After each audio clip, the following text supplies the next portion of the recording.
Though the average life expectancy in the Philippines has greatly improved from 20 years ago, it is still one of the shortest in Asia. Even with so many various free services and medical treatment available to seniors over 60 years old, as stipulated by government policy, there are still many difficulties for seniors in the Philippines. Here's our report. On a typical weekend in the Philippines, after church services, many people can be found on the street side singing songs and socializing. This family has spent over $400 to have a karaoke machine in their home.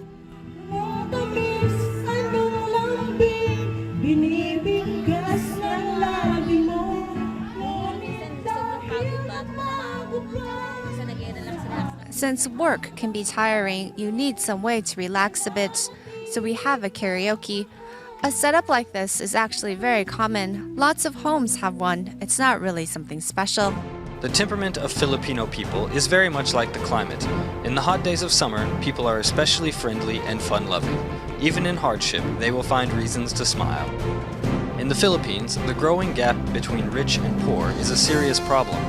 To see this low-income community from above, one cannot see how many people may be crowded into each building. The poor quality of the building materials is also not first apparent. However, upon actually entering these homes, their actual state of poverty becomes abundantly clear. Wandering down these dim and twisting alleys in the suburb of Manila, we pay a visit to a family home where 3 generations are living together. Ayaw mo tumawa ngayon? Ha?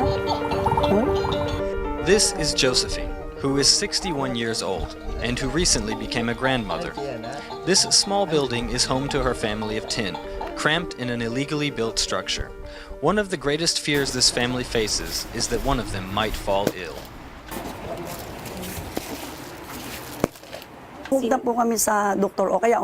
If someone is sick, we will either go to a hospital to see a doctor or try home remedies, or maybe go to a Chinese medicine clinic because they provide us free medicine. Besides clinic services, there is another option. Since Josephine is over 60 years old, she qualifies for senior care benefits. Carrying her senior card, it is possible for her to see a doctor, receive medicine, and then bring it home to share with her family. You just have to go to your community office, show proof of identity, then you can apply for medical benefits, and you'll be able to receive free medicine. Since I'm a senior, they will give me preferential treatment.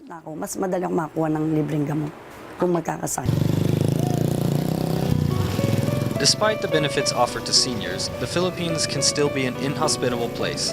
According to WHO statistics, the current life expectancy in the Philippines is 68.55 years old. While the number is 10 years higher than it was 20 years ago, relative to other Asian countries, life expectancy is low. In a country with such extreme income inequality, medical resources are not evenly distributed throughout the country. There is an interrelationship between poverty and sickness that often makes life even more difficult for poor families in need of medical care. In May of 2016, the Philippines will hold presidential elections. Regardless of who wins the elections, experts agree that reduction of poverty will be a critical task that will demand the attention of the next administration.